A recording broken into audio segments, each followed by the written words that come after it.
You know, I grew up about 20 miles from here, down at the border, down in San Isidro. I spent most of my childhood there, and I really believe that that's where I learned about community.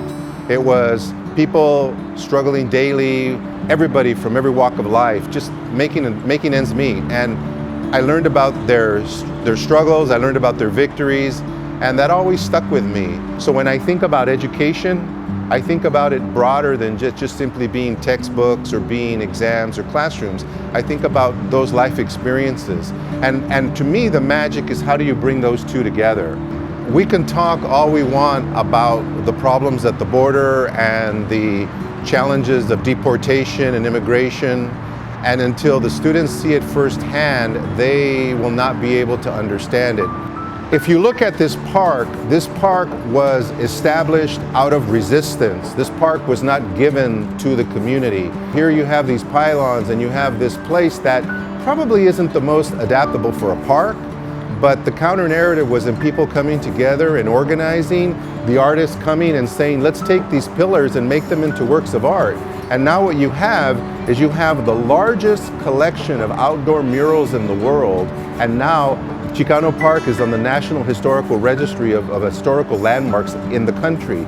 I'm very involved with our students to bring them down here, to get them to know that history, to get them to know people who are part of that history, like the lowrider community, like the Chicano Park Steering Committee. There's so much here and so much that we need to do. Mr. Rigo Reyes, who's our gentleman that's with us here today, has been a lowrider in the community for over 35 years. And he approached us and said, how about trying to put together the stories of lowriders? It's a very important history, yet it's always being misinterpreted.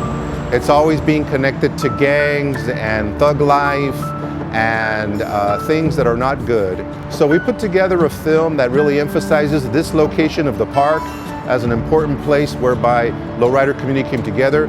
It's about community, it's about family, it's about history.